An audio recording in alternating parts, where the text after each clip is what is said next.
Alors en fait, une monnaie numérique, c'est une monnaie dématérialisée. C'est-à-dire qu'on ne peut pas l'avoir en main, la palper, la mettre dans sa poche. Par contre, on peut l'utiliser pour payer. Comment on fait? C'est tout simple, c'est-à-dire qu'on va avoir un portefeuille numérique sur son smartphone, et on va pouvoir payer dans les commerces ou alors se transférer de la monnaie sans intermédiaire. Il faut bien distinguer en fait, les monnaies numériques de ce qu'on appelle le paiement électronique, qui est beaucoup plus ancien. Vous connaissez tous des Visa, même plus récemment des Apple Pay ou Alipay, qui permettent en fait, de payer dans des restaurants avec sa carte bancaire. Sauf que là, la différence, c'est qu'on a finalement des monnaies qui ont été digitalisées. Si je devais prendre une image, ce serait un peu comme prendre les pièces et les billets qu'on aurait intégrés en fait, à Internet. C'est une petite révolution.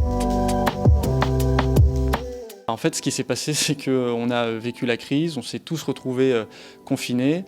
Et donc les entreprises, les individus ont dû s'adapter. On a utilisé beaucoup moins de cash. Et donc face à cette digitalisation, eh bien, les États, les entreprises ont accéléré leur réflexion sur justement la digitalisation des monnaies. L'intérêt de ces monnaies est assez simple, que ce soit pour les entreprises ou les États.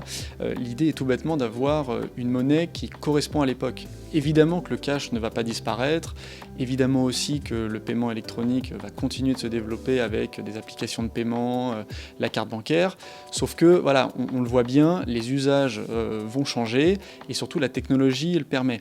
Donc on va avoir d'un côté les États, et on le voit avec la Chine qui vient de lancer son crypto-yuan. Alors ça n'est qu'un test, mais ça y est, ils ont commencé à tester donc, une monnaie numérique en Chine dans 4 localités. On voit aussi que la BCE s'y intéresse, ils ont pas mal avancé, et ils savent que la crise va accélérer le process.